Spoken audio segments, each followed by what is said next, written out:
Hello, I'm Dylan. And I'm Keon. This is Trust Your Doctor, that podcast where we set half the story in the sewers to save on money. Because this week we watch Daleks in Manhattan and Evolution of the Daleks. Written by Helen Raynor. Directed by James Strong. And it aired on April 21st and 28th, 2007. Yeah, so Helen Raynor's first episodes for the show, I guess, even though she was, as far as I know, one of the two script editors for the previous two seasons, or she's a script editor later. I just know she's a script editor at some point on this show. Yeah, well, apparently her writing skills aren't up to standard with her editing skills, because the dialogue in this was pretty bad. Basically one of the worst scripts of the new series. I think the story didn't come out as one of the worst stories of the new series. I definitely think it was the worst this season. Yeah, it definitely was. I have mixed feelings about this story because there's a lot interesting going on in it, particularly in the second part. But it's just surrounded by so much other stuff that's either just uninteresting or it's just done and executed so badly that I just can't help but not care. Yeah, the story's a little bit all over the place in terms of everything. But at least they're bringing science into the show. You know, it's a science fiction show, so you had Genesis of the Daleks, you had Revelation of the Daleks, and now now it's Evolution. So great. Really How long have you been waiting to make that joke? A week. Before we go on, I'm amazed that we somehow forgot to mention in Smith and Jones that the Doctor got a new outfit. For the entire second season of the reboot, the 10th Doctor wore a brown suit underneath his long coat, but in Smith and Jones, and I think in Gridlock and Shakespeare Code as well, the Doctor has been wearing a blue suit. Wow, what a difference! I mean, it's a lot more drastic than the costume changes the 9th Doctor went through, which was just like, let's change the color of the undershirt. Yeah, well, I mean, I didn't even notice it actually, but you know. Yeah, I didn't really notice it till this episode, and I was like, wait a minute, he's had that since Smith and Jones. Either we really don't care about this show anymore, or they didn't make a big deal about it at all. No, I mean, I don't really care about the outfits. I mean, unless it's a drastic change, I usually don't notice them. I just thought it was interesting, because now the 10th Doctor has two main, I guess, varieties or flavors of outfits. He has the brown suit and the blue suit. Palette swap. Well, I think the brown suit has, like, pinstripes on, but I don't think the blue suit does. Like, there is some subtle differences like that. Anyway, the story begins with... Well, it doesn't begin with the Doctor at all. It begins with some rando named Tallulah. Yeah, okay. It begins with this couple, Tallulah and... Laszlo, right. How can you forget Laszlo? Laszlo. All right, well, obviously this story takes place in New York because it's Daleks in Manhattan. And, you know, as usual with this show, the American accents are pretty bad. Frank's is the worst. I thought Solomon's was the worst. Oh, boy. Solomon was the worst actor in a story full of bad acting. And his accent was just pretty bad too. But yeah, based on like the intros to Shakespeare Code and Smith and Jones, I guess, I was like, are these two gonna die before the credits? Before the intro? But no, they didn't. No. They actually made it all the way through, surprisingly. I'll say, in terms of acting, I actually thought Tallulah... Tallulah was pretty bad. Yeah. Yeah, actually, you know, Tallulah probably was worse than Solomon. I don't know their actual names, so I'm just going to call them by their Tallulah was names. Miranda Rayson. I don't know how to say her last name. Yeah, I wouldn't know. She plays like the 6th incarnation of Drax in one of the audios. Or like the 11th or something for like 10 minutes. Anyway, so they're like making out backstage, and Tallulah needs to go on stage. So, you know, Laszlo, really a good professional stagehand. Really professional stagehand. And then he's like, here's a flower for you to wear when you go out on stage. And she's like, is this going to stay in my costume? No, she actually doesn't say that. She just like stuffs it. She's like, sorry, Laszlo, can't make unauthorized costume changes. So thanks, but no. Yeah, the director will boot me off the show and I'll never work again. So, and considering this is the Great Depression, I really need this work.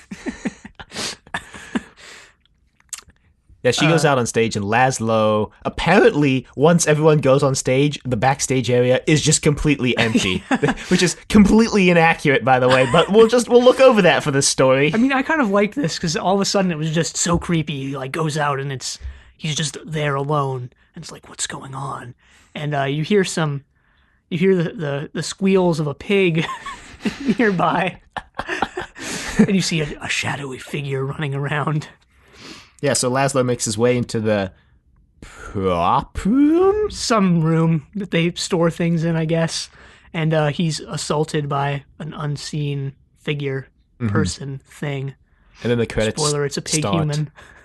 And then the Doctor and Martha show up, and the Doctor doesn't really try to explain away why he's taking Martha on another detour this time. He's just... Although next week they make it back to... present day. Yeah. Thanks for spoiling that preview. The worst part of the preview is that they spoiled the creature, whatever that is. You know, that seems like something you would want to keep hidden, but apparently not. Anyway, they materialize right under the Statue of Liberty. By under, I mean like nearby, not like underground. Although there will be lots of underground in this story. Oh boy. So the Doctor and Martha are like, yeah, look, it's New York in the 20s. I'm like, yeah, you know, New York in the 20s is like somewhere the Doctor Who hasn't gone before, and it's a pretty interesting... I mean, except for the chase. Okay, but... I was wondering if this, like, possibly took place on the same day as the chase. I was going to say, like... Yeah, the extent of New York in the chase was the Doctor showing up and Peter Purves giving a really, really garbage American accent to the Doctor and then them leaving. And they were on the Empire State Building in that. What if that takes place, like, the same day and they're just on... They're just there. Because the Empire State Building was finished in that, so it had to have taken place. But we don't know if it was finished. Maybe they were There were visitors there. But we don't know if it was finished. Maybe they just took the service elevator up and were like, hey... These guests to the Empire State Building are just visiting when it's incomplete. Yeah, why not? That doesn't make any sense. Oh, well, it's possible. But... I'm not going to rule it out, okay? I'm not going to rule it out. Yeah, it's possible, but extremely, extremely unlikely. Anyway, they decide to go into the city. To Hooverville. They just pan over and there's a hospital and like, I guess we'll go there. No. I mean, they kind of do that. They like pan over from the Statue of Liberty to the city and they're like, I guess we'll go over not there, but we'll go to Hooverville. Well, they're right in the middle of Central Park, which, you know, could be any park. I mean, actually not really. I've actually been to Central Park. It looks pretty distinct, but you know, they're in the Central Park Hooverville. So, and yeah, they go there because the Doctor picks up. Well, no, because the Doctor's trying to figure out the date, and Martha picks up a newspaper, and she's like, it's like November 1st or whatever, and the Doctor's like, huh, weird, people are disappearing from Hooverville, guess we better go check it out. Don't know why the Doctor sees this as something to check out when, as Solomon says, people always just leave Hooverville all the time. Yeah, well, it leads to ultimately genocide, but... I mean, can you imagine if the Doctor just didn't pick up that newspaper and was like, yep, so we took a good trip to New York, let's leave now, Martha, and they just leave. I'm sure they'd somehow realize what's going on if they even went into the city at all, but, you know, you never know. Anyway, they go to Hooverville, and, you know, somehow I don't think this is really an accurate representation of what the Hoovervilles of the, like, late 20s and early 30s were like, but, you know, I'm just going to go with it. Yeah, you know, we'll call it good. It's like a tent city, basically, but when they get there, there's two people fighting over a loaf of bread, and Solomon intervenes. Some really, really bad dialogue about how he's the chief around here, and you guys shouldn't mess with him, and this is a place of tolerance and caring. Equality. Which, yeah, I don't know if that's really true, but, So he breaks the bread in half and gives them each half, and that must really suck for the guy who, like, paid for the bread with his life savings, basically. And the guy who stole it's just getting half. But Solomon's like, this is a place of sharing. We share everything we have. The guy's like, yeah. Have to imagine that this guy who stole the bread has never shared any bread in his life in Hooverville. Based on everyone else's reaction to this solution. Anyway, yeah, the dialogue here is really bad. Very info-dumpy, as it is throughout the entire story. Yeah, they have an entire 10-minute sequence in the second episode where they have to explain the Daleks' plan because they've done such a poor job of actually explaining what the hell's going on up to that point. Another big problem that I had with a lot of the dialogue is that it's just, a lot of it is narration of what's clearly going on screen. You Yeah. don't really need that narration. A lot of it is also like character dumpy. Like they don't build a lot of the characters through actions or words. They just say, I'm blank. Kind of like Alien 3, we're rapists of women. Yeah, I think, at the beginning, I don't have any examples that I wrote down, but I'm pretty sure at the beginning, Tallulah's like, you're a stagehand and I'm a showgirl. Yeah. Things like that, which is just kind of painful to listen to. Also, like, Diagoras being all like, I'm the boss and you guys are expendable and I can just hire new work whenever I want. And the guys are like, yeah, but we need this work. And he's like, yeah, but I can just hire new ones. But it's 1930. It's the Great Depression and most of us are out of work if we don't have this job. Diagoras is like, I don't care. Just find new people. Which basically happens right now because we cut to a businessman, I guess, who's Diagoras. Mm-hmm. And he kind of reminded me of Vaughn. Al Capone. Okay. No. Yeah, he reminded me of Vaughn from... Tobias Vaughn from The Invasion. Yeah, The Invasion. Almost called it Silver Nemesis. That would have been wrong. But, The Invasion. Doesn't have that cool glass eye, though. Yeah, and he doesn't say Becker the same in the cool way that Tobias Vaughn did. And his acting wasn't good. So basically, he was nothing like Tobias Vaughn, except for the fact that he's working with the main villain. Yeah, pretty much. Anyway, there's one of the workers that he's employing shows up, and he's like, "Hey, man, you can't just fire us like that. It's not cool." And well, he says like, "Oh, you're working us flat out, like." We're practically dying here. You're working us 24 hours a day. And he's like, yeah, I need the top of the tower done by tonight. And they're like, I don't even think that's possible. I don't think our men have enough energy to even finish that. And he's like, if you don't, I'll just get more men and fire you. The guy's like, well, okay. These were the days, I guess, when unions were first forming. We're still in their formative stages, I guess. So, yeah. Diagoras takes this guy, who I guess is like the construction foreman, to meet his masters.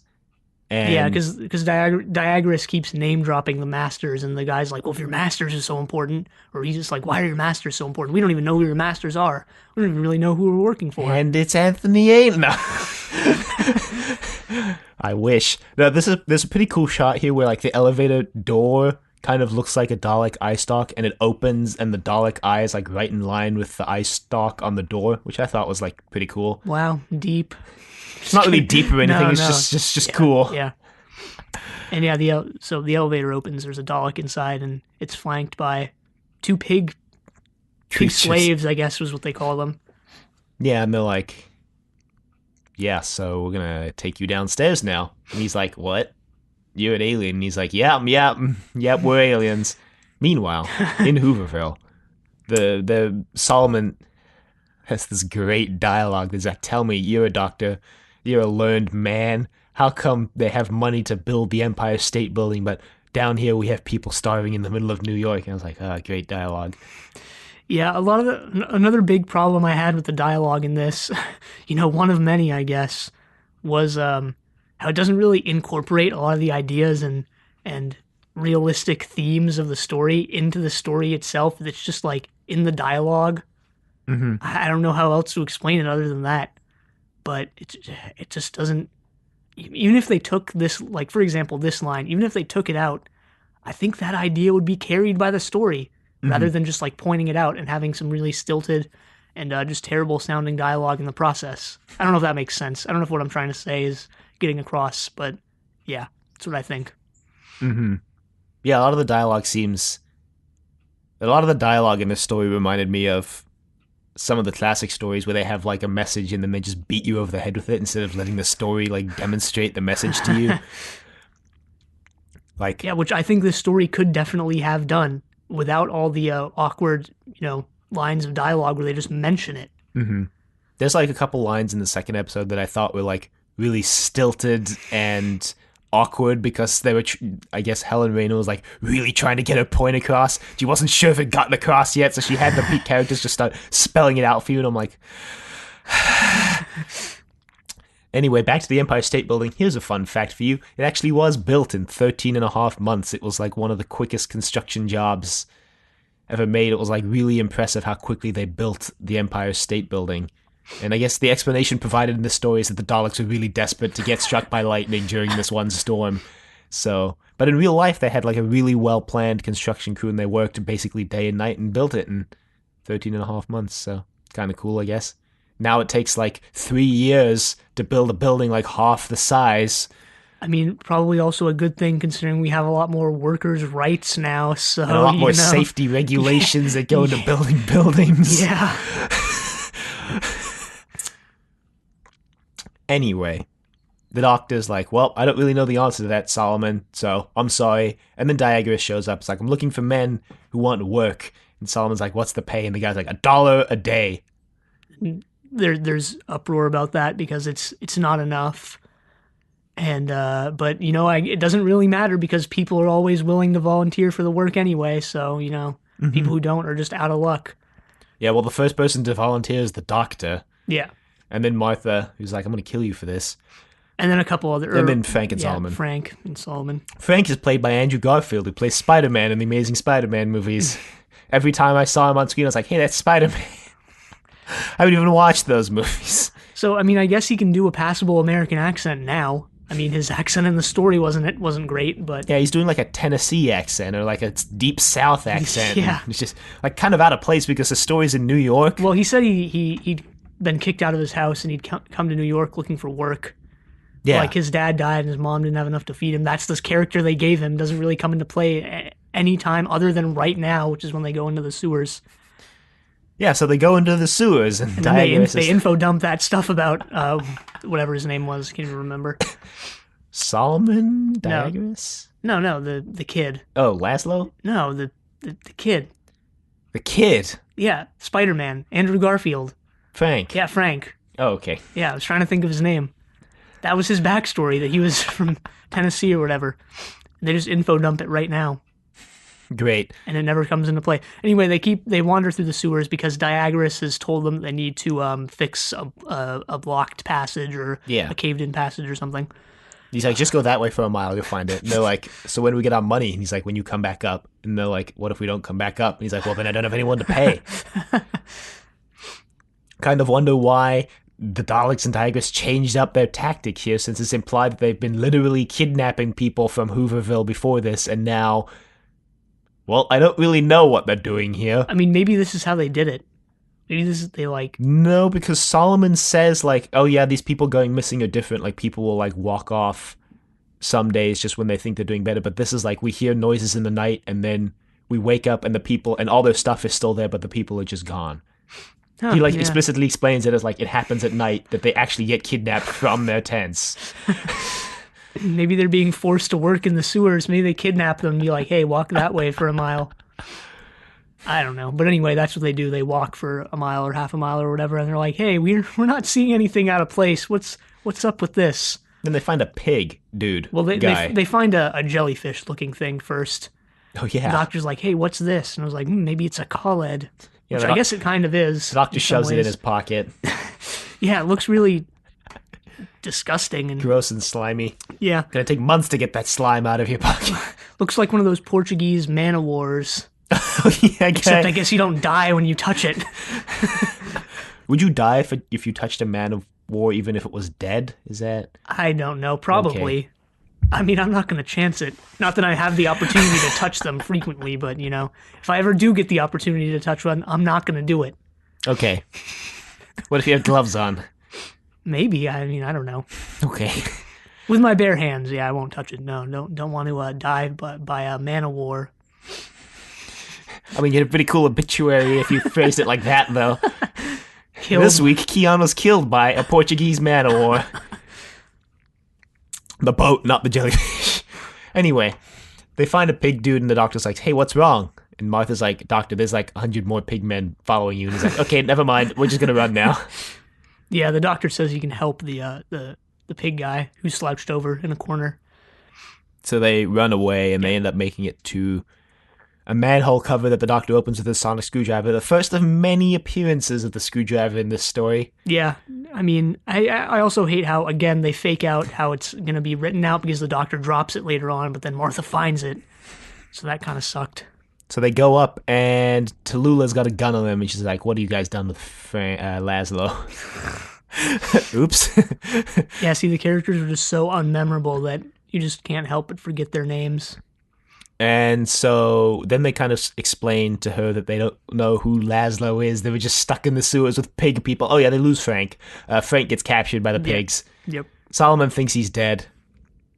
And the doctor goes with Solomon to the prop department to find some stuff because he wants to build like a genetic analyzer. And this is when Solomon has his own info dumpy plot line because he's like, "I fought in the Great War, Doctor.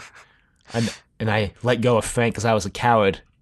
But I fought in the Great War. I shouldn't be a coward." The doctor just doesn't even like Respond. dignify this with a response. He's just like, "Okay, maybe David Tennant knew how garbage the dialogue was." Like, eh. Well, I mean, David and Freema are like the only ones even doing a halfway decent job in this story anyway. They're trying really hard. See, this is actually why this story is kind of frustrating, because it did have a lot of interesting concepts that play into the overarching plot line of the reboot, like the coward stuff, the Dalek stuff that had brought in Davros and like the Dalek human connection sort of later on. But then it was just surrounded by so much uninteresting nonsense that it was just like, man, I really wish this was in a better story overall. Like these ideas were in a better story. Yeah, because there's been reference to the Doctor being a coward for being the only one to survive the Time War. And they could have done something with that with Solomon, who survives the Great War, obviously being World War One. But they didn't. And him feeling like a coward for letting Frank go because of that. But they didn't do anything with that. Anyway, Well, now they kind of did, but like in the worst way possible because of the bad acting. And they just kill him right immediately as soon as like he's done giving that barely related speech. Yeah, but I kind of liked that. But anyway, yeah, now we get the first really heavy instance that Martha loves the Doctor and the Doctor doesn't love her back because she's talking with Tallulah, and Tallulah's like, "You got yourself quite a man there," and Martha's like, "Oh no, we're not together," and Tallulah's like, "Really? Because the way you look at him seems to imply that you're together," and Martha's like, and she's like, "Oh, I get it, he doesn't see you that way. I'm sorry, love, that sucks for you." Yeah, Tallulah also lets them know that Laszlo has disappeared, or that he disappeared 2 weeks ago. But she still finds flowers on her dressing table, which It's kind of weird. is weird because, yeah, Laszlo used to always do that, leave a flower for her before a show. Yeah. But yeah, so this is the first point where Martha's character gets really frustrating for me. I remember the first time I watched this season, I was really frustrated with what Russell T did with Martha because she starts off like pretty cool, right? Like she's a doctor, she's really intelligent, she's got like she's different than she's got Rose. Like she's got a really difficult family situation, but like by the end of this season, and this is kind of like the first instance of it, her character basically can just be boiled down to she loves the Doctor and the Doctor doesn't love her back, which is like really frustrating to me because it's like they just throw away everything they introduced with her. It's like really annoying. Yeah, I definitely don't like the direction the show's going. And yeah, like I said, this is like the first. There's been like flashes of it in the past two stories, but this is the first like actual time that they've just basically straight up said Martha loves the Doctor and the Doctor doesn't love her back. And they do it again in the second episode, again when Martha's talking with Tallulah. At the end, guess this proves there's someone for everyone, huh, Doctor? And like, yeah, whatever. That too. That was the worst offender in the entire episode for me. I don't really know why, but that just stuck out as being like something terrible. But yeah, no, I really don't like the direction they're going with this, but it's gonna get worse before it gets better. Yeah, you got to go through the worst of the pain before the pain gets better. I don't know why Doctor Who's causing you physical pain. Gotta just power through season 3, and hopefully not any longer. I mean, the disappointing part about season 3 is that like up to this point, this story anyway, the stories were like pretty decent. It's just been like character moments that have been really frustrating. But we'll see. We'll see where the rest of the season goes. Anyway, the Doctor and Solomon, well, the Doctor finds out that the mutant's from Skaro, and he's like, And then he says something like, "They always survive while I lose everything. The Daleks always survive." I was like, I thought that was going to be like a really big point of this story. And they kind of just throw it away right after this. Well, there was the one survivor or whatever.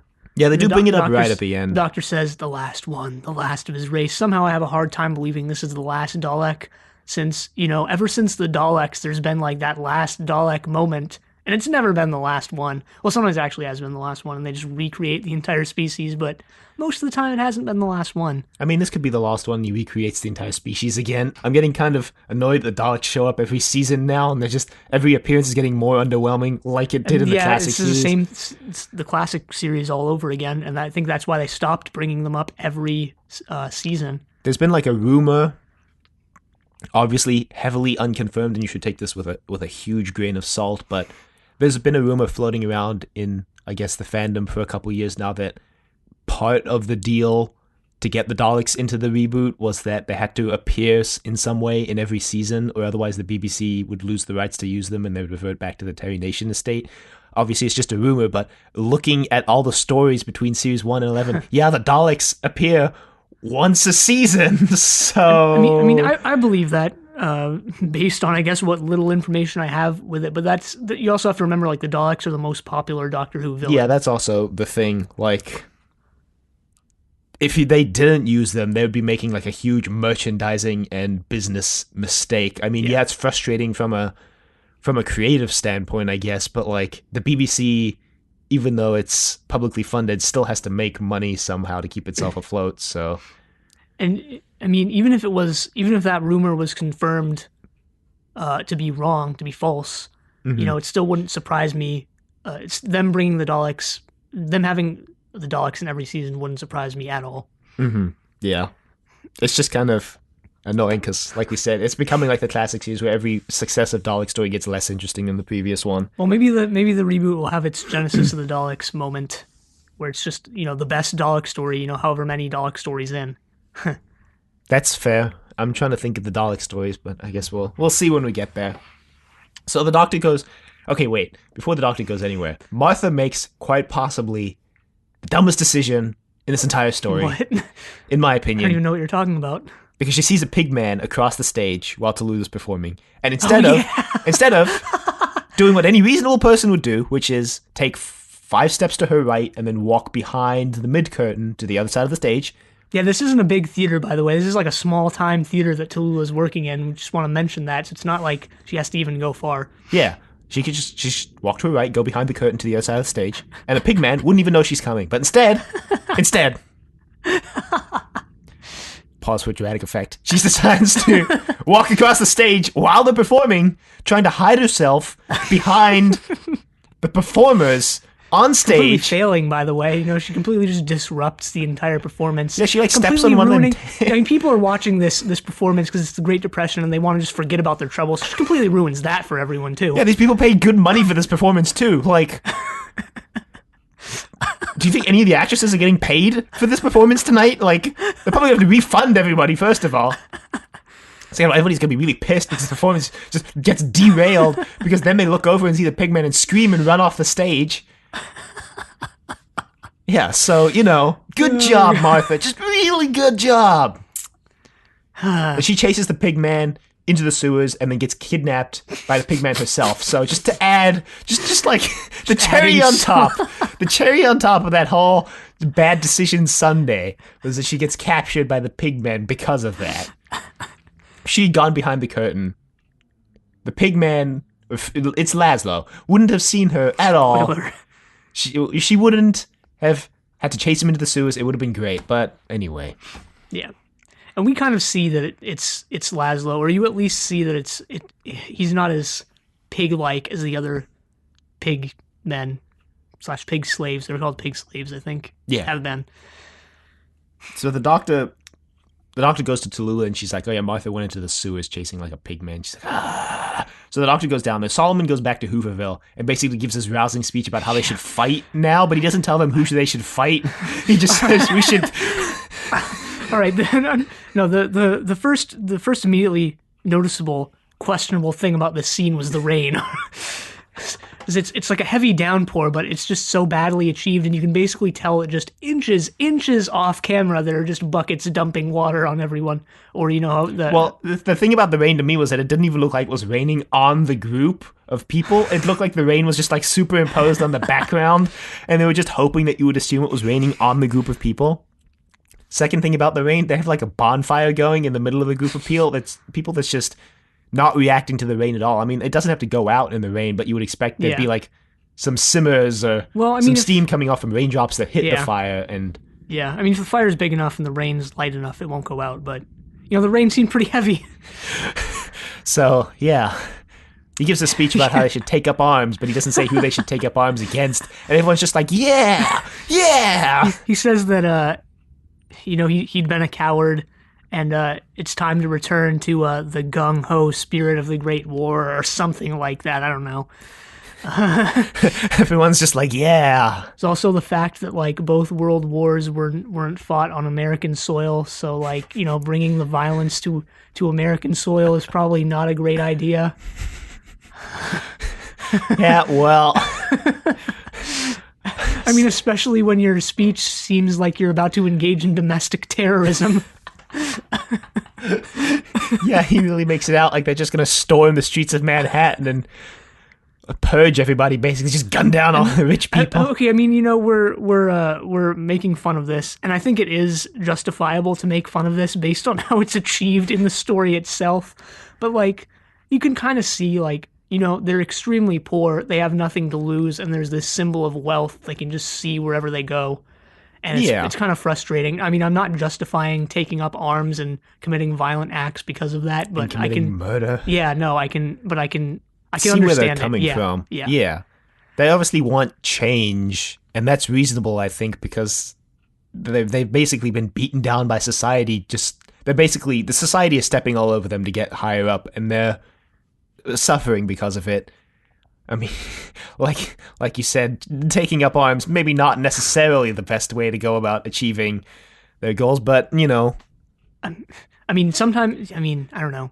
I mean, sometimes it's necessary. Violence does, I think, often help people achieve their goals, but, it's not right. So, yeah. I guess. Yeah. Yeah. Anyway, the Doctor finds Laszlo with Tallulah, and he's like, they make pig slaves. Also, look over there, it's Martha and Frank. They're still in the sewers being captured. Yeah, I forget how Martha gets kidnapped again. Well, she ran after Laszlo, and then she gets captured. Right. Laszlo... then the Doctor and Laszlo and Tallulah meet up, and Laszlo explains what's going on. Yeah, the Daleks are scanning everyone. They're like, low intelligence people become pig slaves, high intelligence people get taken to... Well, they don't really know, but they get taken to like a vault-like thing. And the Doctor joins the group of people, and they go into the Dalek base, and Dalek Sek, who's the leader of it's the Cult of Skaro. The Daleks are the Cult of Skaro. Yeah, so we have Sek back, we have Khan, we have, I forget the other two, the names of the other two. I think it's Dalek Thay and Dalek Jast, something with a J. Jazz. Dalek Jast, Dalek Thay, Dalek Khan, and Dalek Sek. Yeah, Sek is the leader. Again, I think Sek was the leader before. Yeah, he was. And we'd actually already seen Diagoras get taken as one of the so-called higher intelligence people to be processed or whatever. That happened way before.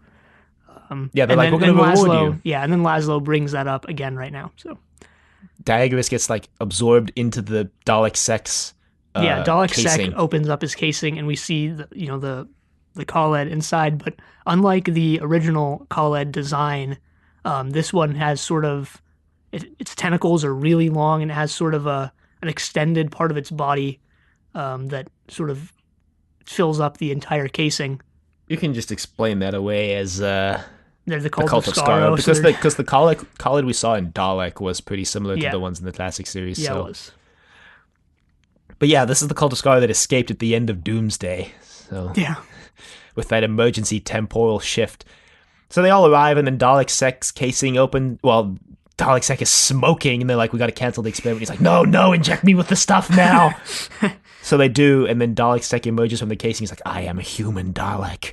I am your future. And that's how episode 1 ends. Yeah. Kind of similar to that second Doctor Dalek story, where they basically force the Doctor to help them find the human factor. Oh, yeah. And then they introduced Victoria. Yeah, and then they found the human factor, and they put it in the Daleks, but the Daleks with the human factor were so un-Dalek that they started like a civil war between the Daleks. Trains.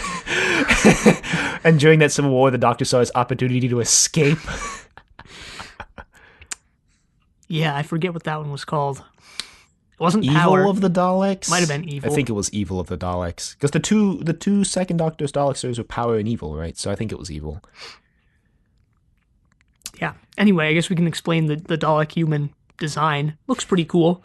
Yeah. Actually looks pretty good. It has an exposed brain, so, always That's something disgusting. you want. It's got one eye like the Daleks. I mean, yeah, it's actually kind of funny, for a story called Evolution of the Daleks, the exposed brain is definitely like something that evolution would let you have and survive with. Yeah, definitely. He's got like tentacles coming off his face, which I guess used to be the Khaled tentacles. Yeah, those also look pretty cool. Just everything about it looks pretty cool. It has a human or humanoid eye, or human eye, I guess, but it's singular, so it's like a Dalek eye stalk. Mm-hmm. And the way this guy plays it, this is... The guy who I played guess the Diagras. same guy Yeah. who played Diagras. He's not a good actor by any means. So I think the idea behind this role was that whoever filled it would combine the Dalek style of speaking, but without the Dalek voice. Mm-hmm. So like a human voice, but like the Dalek way of talking, which this guy does, but it just sounds terrible based on his, I guess, not good acting ability. Yeah, and I guess it's testament to how good Nicholas Briggs makes the Daleks sound. I read something interesting, which is Nicholas Briggs gave the four Cult of Skaro Daleks different voices from each other. Yeah, in which you Doomsday, can easily tell. Yeah. Which you can tell in the story too, but like he gave one of them like a really hilariously high voice in Doomsday, Yeah. and he made it lower in this one because he made it so high in Doomsday because they only had one line, and then this one they have like four times more lines. He's like, I gotta make it lower. And also apparently, I think Dalek Khan or Dalek Thay, one of them had like a really gravelly, deep voice. It was Khan, I think, because Khan was the one who survived, and he was the one with the super deep voice. I think at it the was end. Khan, and when Dalek Sek gets transformed, Nicholas Briggs makes Khan's voice sound more like Sek's voice because doing Khan's voice was like giving him throat issues. And he basically just justified it by saying, because Khan is the leader now, his voice becomes more like Sek's. Wow. But yeah, I don't blame that's Briggs not- for like changing his voice if it's giving him like actual voice and throat issues. Yeah, I was gonna say that doesn't seem like something you really need to justify all that much, especially because it's not as I don't think it's as noticeable as Yeah. he thought it was.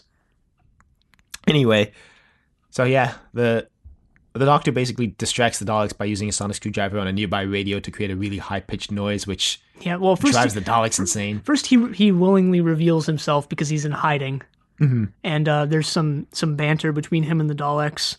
Again, I think a lot of this touches on, I don't exactly remember what it is, because at this point, I was kind of just over these two episodes, but there's some dialogue that plays into some of the overarching interactions between the Doctor and the Daleks. I think he mentions Davros, if not here, then in a little bit. He mentions him later, and not by name. And not by name, but, if you've watched the classic show, you know what he's talking about. So that was interesting, but then again, the rest of the story was just pretty bad, so I'm not going to forgive it. Anyway, yeah, he creates the high-pitched voice with the noise with the radio. The Daleks are like, yeah, we experimented on this radio, but we found absolutely no use for it. And the Doctor has some, again, cool in concept, but not in execution, lines about how the Daleks don't know what love is and don't, know human emotions and stuff. And, yeah. Yeah, so they escape to Hooverville, and then the Daleks just attack Hooverville. Yeah, so Solomon makes this big speech about how they need to try and understand each other and come together in friendship because he's just learned how big the universe really is, and he had never even imagined that alien species could even exist, which seems kind of weird considering he just made this speech to, apparently incite violence. And well, he also mentions that, the Daleks are outcasts who were yeah, that's true. thrown aside, and he's like, we're the same, we're outcasts too, we can build a better world together. And then the Dalek just shoots Solomon. Yep. And I was like, yep, that's pretty much exactly what the Daleks would do in that situation. They might have cut him off earlier, but I guess Sek was holding him back, but then they just shoot him, and I'm like, yep, that's a pretty classic Dalek moment. That was the best moment of the story for me, to be honest. It's not great to say that someone dying is enjoyable, because that was, kind of a bummer, but I think watching people die on screen can be enjoyable. I have no problem saying that.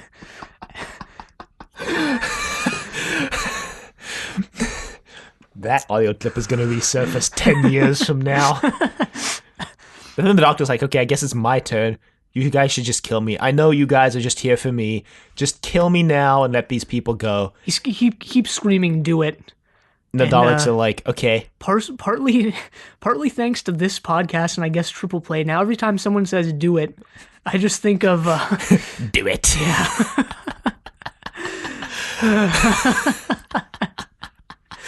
What have we done to ourselves? But then Sek, the Dalek who's hovering above Hooverville, that's an interesting phrase, hovering above Hooverville, wants to kill the Doctor because the Doctor is the Dalek's worst enemy, which also is something that first appeared in The Chase, surprisingly enough. You know, that other New York-based story. The Chase was not New York-based. But yeah, the whole Daleks and Doctor is the Daleks' worst enemy thing, I think first was mentioned in The Chase. And Dalek Sek is like, no, I need him alive. And the Dalek is like, this is probably Thayer Jest. It's like, urge to kill too strong. And Dalek Sek is like, don't you do it. Don't you do it. Bring him to me alive. Which they do. The Dalek steps down because it's will to obey, I guess, overwrote its will to kill. Well, yeah, apparently the other three members of the Cult of Skaro, so Khan, Jest, and Thay, were programmed to always follow Sek as their leader. Yeah. But later on they justify their revolt, I guess, spoilers, as Sek isn't a Dalek anymore, so... And I mean, also the Cult of Skaro were given emotions, at least in some capacity, so that they could help the Daleks. Yeah. So and names. So that they could help the Daleks, actually achieve their goals for once. Yeah, they were given the ability to think for themselves, because later on, I think Jest and Thay are talking, or Khan, and they're like, the one Dalek is like, hey, let's talk about Dalek Sek. This is like funny. It was funny because it's like the typical workplace scene where two people are like dissing their boss, but it's Daleks. It's like, hey, let's talk about Dalek Sek, and the one Dalek's eye stalk rotates all the way around to look for Dalek Sek, and then rotates back and is like, all right, we can talk. So they bring the Doctor in, I think. Yeah, the Doctor tells Martha to stay with the people, and he makes a deal with the dogs that they won't kill anyone else in Hooverville if he comes, and he gives Martha his psychic paper. Yeah, and he quotes Elvis and does the Elvis wink thing for some reason. Yeah, a couple decades too early. Yeah. Martha's like, okay, what am I supposed to do with this? Yeah, she goes with Tallulah to try to figure out what the heck they're supposed to do with this damn psychic paper. Then they realize, oh yeah, we should just go to the newest building in the city because duh. So they get into the Empire State Building, and they... With Frank. Yeah, with Frank. They use the service elevator. Yeah. To go up to the top of the Empire State Building. Yeah, there's some dialogue which explains what the psychic paper is, which I guess is good. I don't think they've really explained what it does this season yet. Mm-hmm. So if you just started watching this season, this is it. They used it in Shakespeare Code, but I don't think they really ever explained it. And this again, like all the dialogue in this, felt sort of out of place, especially since they're just explaining what this thing does just here. But at the same time, I kind of forgave this one because, if you're new to the show, all right, whatever. Yeah. Martha has figured out, at least in some capacity, that the Empire State Building is the main center because the Daleks are talking about Dalekinium and needing lots of power. And so she figures, that probably something to do with getting struck by lightning. And I think, if I remember correctly, they say their base is right under the Empire State Building. Yeah, something like that. And she's like, well, I guess we'll just go to the Empire State Building. Meanwhile, this is when we get the 10-minute, basically a monologue from Dalek Sek explaining the entire plan and history of the Cult of Skaro in New York to the Doctor. And it's just kind of drags on and feels really poorly written and somewhat poorly executed. Well, because it doesn't... I think this needs to be in the story somewhere. Right. But it feels like the actual content of the plan is way shorter than the speech that was tailored to explain the content of the plan, if that makes sense. Well, also because they were super secretive about what the plan was in the first episode, and then so now I think they kind of realized, oh shoot, we need the Doctor to know what the plan is so we can stop it. That can also be justified and I guess damage controlled by saying well, now Sek is more human, and there's always that desire to share your big secret or whatever, if you have this master plan but nobody's supposed to know, you want to tell people. Well, also or because whatever. Daleks said the way they justify it in their story is that Daleks wants the Doctor's help. Yeah, which I actually liked that part. Basically from now until the end of the story, I think is the best part of this story, because they again just incorporate a lot of the concepts that they have brought up with the Doctor and the Daleks, which I think the reboot is actually doing a pretty good job of. Some stuff that they just barely touched on in the classic show, mainly in Genesis, but a couple times after that.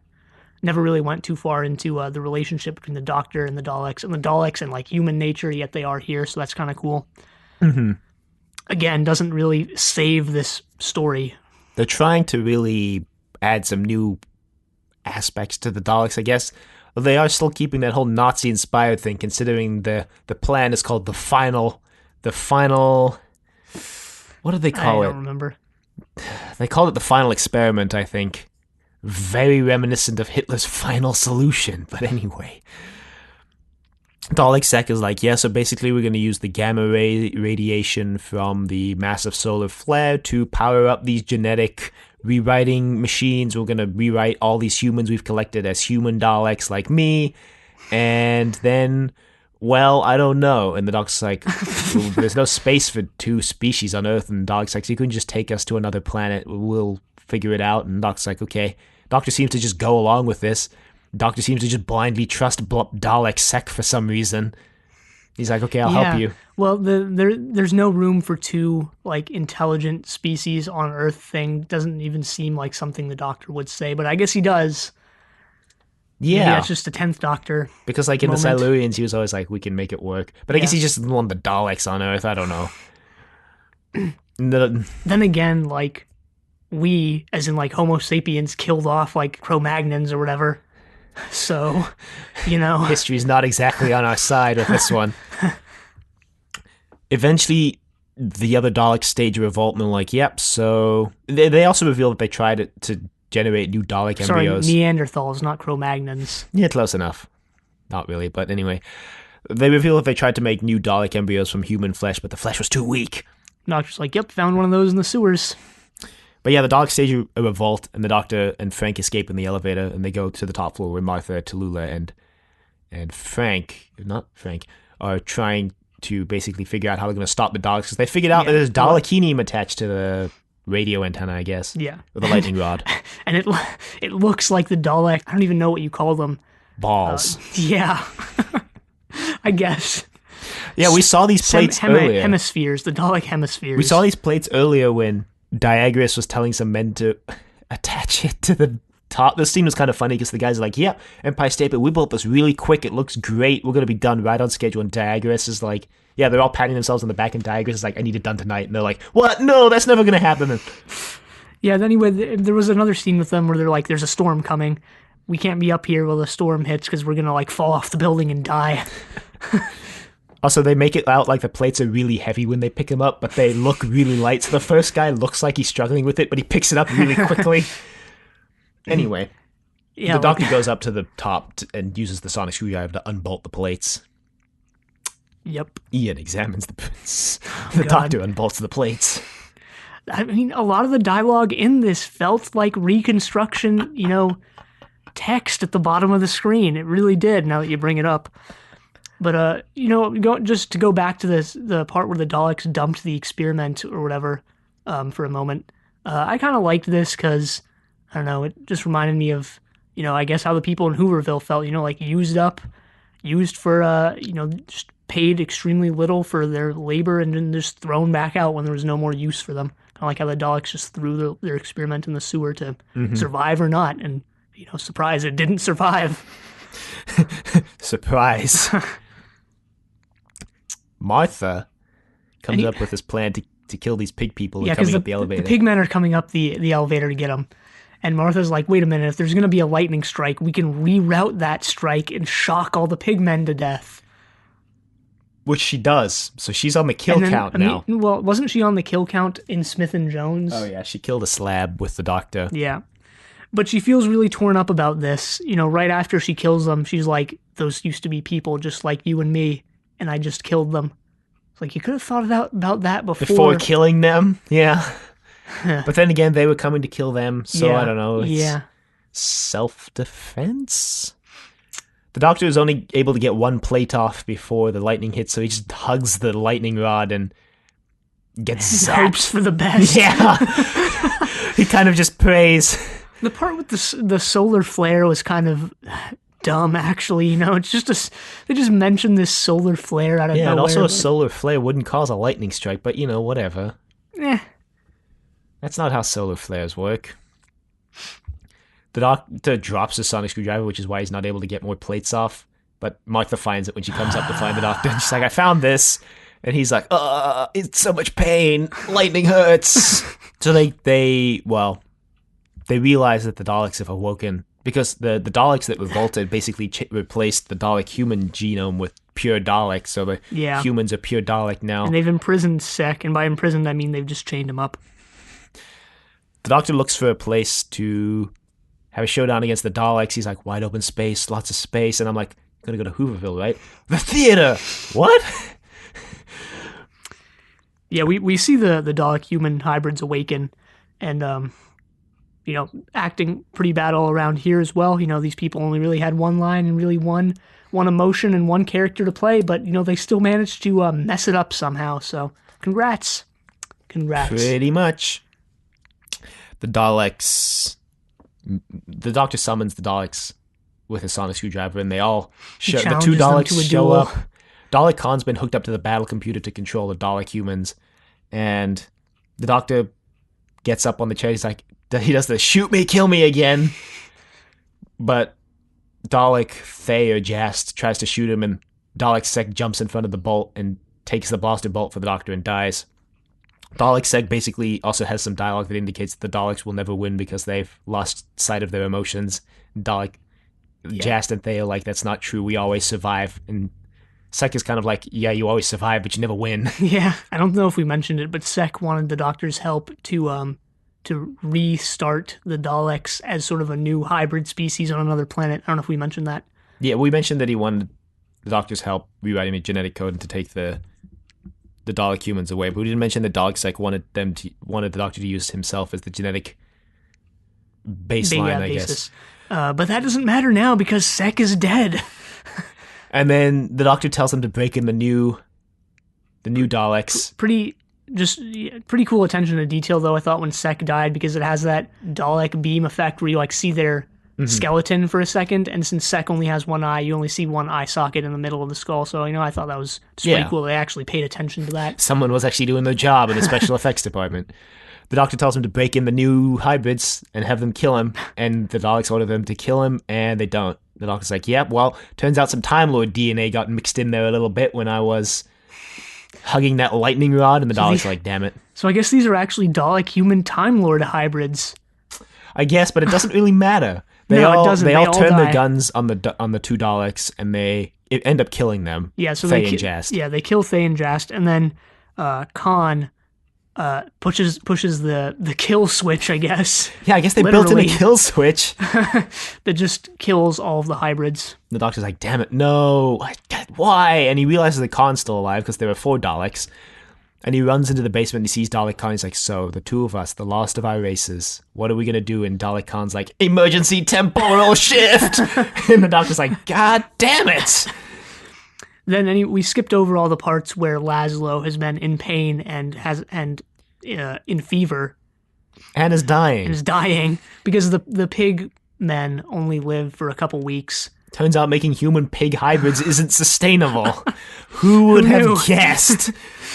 That's the real moral of this tale. Mm-hmm. Really is. The Doctor saves Laszlo with the genetic laboratory, but he isn't able to turn him back into a human. There's something that's been repeated since Eccleston in the reboot is that the Doctor, at the end of a story where many people have died, is like, nope, no more deaths today. Not going to have even one more person die. I'm going to save him. Which I didn't think he was going to be able to save Laszlo, but he does. But then, you also have to think, what about all the microorganisms and bacteria, animals, microplants that you kill while walking around trying to save Laszlo? What about? Well, no, he doesn't say He doesn't say not one more person is going to die today. He's like, not one more being, or some ambiguous term like that. Yet he goes around killing all these bacteria. You're just nitpicking now. Yeah, Yeah, I am. Well, as long as you admit it.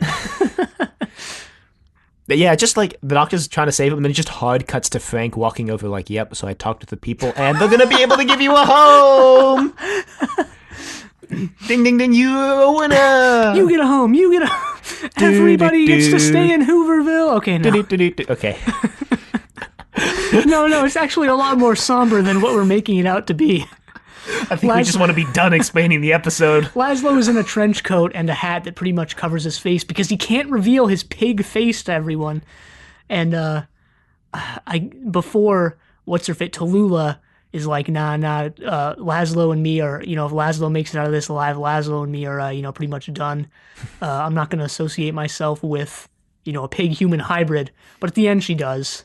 So, Yeah, that was that other scene with Martha's unrequited love for the doctor. So, yeah, we also forgot to mention that the reason why Laszlo can talk and stuff and doesn't look fully pig is because he apparently escaped before they took his mind. Yeah. Never really explained how he did that or why more pig people didn't escape during that process. But anyway. That's, I think, the least of the problems of this story. So the Doctor and Martha go back to the Statue of Liberty, and this is when that scene happens where Martha's like, yep, Tallulah and Laszlo, you think they'll make it? And the Doctor's like, yeah, probably. She's like, just goes to show that there's someone for everybody. And the Doctor's like, yeah, maybe. Yeah, the earlier scene, God, Martha was just end me. When Martha was talking with Tallulah, she was like, yeah, so, he had a companion once. It's like, just let it go, Russell T, let it go. She's like, he had a companion once, and she's gone now. And every so often I'll say something, and he'll look at me, and I think he actually likes me, but then I realize he's just remembering her. He's not actually seeing me. And I was like, yeah, maybe because you don't really have much character now, except for the fact that you're in love with the Doctor. Ever think about that? But yeah, so then the story ends on that kind of weird note. Yeah, just, I can only see it getting worse from here. The romance aspect, that is. And, if the stories surrounding that aren't good, like this one, I guess, was pretty subpar, it's just going to get more painful from here on out. Mm-hmm. So hopefully they can, write some pretty interesting stories and expand on the concepts. Because again, I think this story was wasted potential because they incorporated a lot of the ideas of the reboot, but didn't do so in like an interesting way or in a good story that like supported those ideas and that could actually have things be done with those ideas. Yeah. So it's just kind of frustrating. Mm-hmm. The route they took, but hey.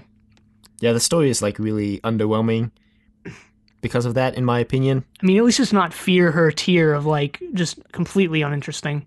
No, I think there's definitely interesting things in this story, which is why I don't think the story is like the worst of the reboot so far. I mean, it's definitely the worst of the season by far, but like, I think it sits kind of in some of the more middle of the road season 2 episodes in terms of quality. Just like if someone had brushed up the dialogue and maybe reordered a couple things and brought some of those concepts more to the forefront and made them a little bigger of a focus on the story instead of because it feels like the story is just driven by the Doctor and Martha running around. It doesn't feel like there's any like actual driving plot elements. It feels like it's very, the Doctor has to save the day, so he has to go here to do this, and then he has to go there to do that. There's nothing I mean, kind of par for the course for most of the, mediocre classic series episodes. Yeah. Just a lot of the forgettable ones are just basically the Doctor and the companion around. Get trucked around by the plot, they just get trucked around to solve the plot, really. They're not like driven by the plot. Like Genesis of the Daleks was so good because there were actual like moral questions that were like driving the Doctor to do certain things, but just kind of underwhelming, really. That's a bummer. Yeah, and I started wondering about this when watching these episodes. I wonder how much season 1 of series 1, the first series with Rose, the 2005 series. Wonder how much that kind of, I don't even know if this is phrased the right way because, well, I wonder how much that kind of ruined series 2 and 3, because series 2 and 3 have some of the same, I think, problems that the classic show had. Mm-hmm.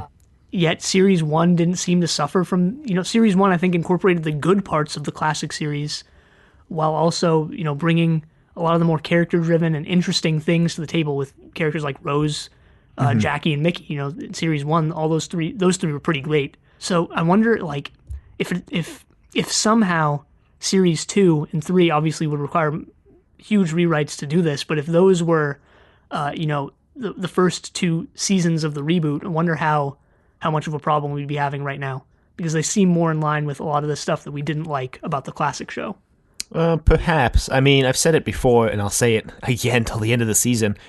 I definitely think Rose staying after Series 1 kind of really damaged Season 2 and 3, at least in the character development aspect, because her character completely stagnates in Series 2, and Martha suffers majorly because of Rose's leaving at the end of Series 2, because all, I guess, Russell T can think to do for the next person is to have them love the Doctor, but have the Doctor still be in love with Rose. But I don't know to what extent, like, other than that, Series 1 would ruin the later seasons, because it's not like we watched, when we were watching the classic series, it's not like we watched something like Tom Baker's first 4 seasons and then were super disappointed when Graham Williams took over and the entire show basically changed. It's not like Series 17 when J&T completely took over. We were like, everything about this is garbage. Yeah, I mean, I don't know. That was just a thought I had. I haven't completely fleshed it out yet or anything, and yeah, I don't know. We'll have to see. I don't even know if I'm going to keep that thought in mind or if I'm even going to expand on it, but yeah. Like I've said before, also, I definitely think Series 2 is the low point of the Russell T era, like by far. So, anyway. You can email us at thedoctor@decorative.com. Questions, comments, concerns, angry rants, love letters, your thoughts on the Empire State Building.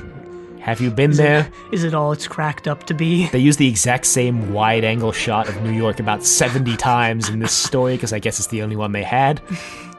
You can find us on YouTube at decorativevegetable.com. You can find us on Apple Podcasts and Google Play at Trust Your Doctor. Be sure to leave a rating if you like the show. Check us out on Facebook, Trust Your Doctor. Like us on Facebook. Also check us out on Twitter at TYD Podcast, and follow us on Twitter.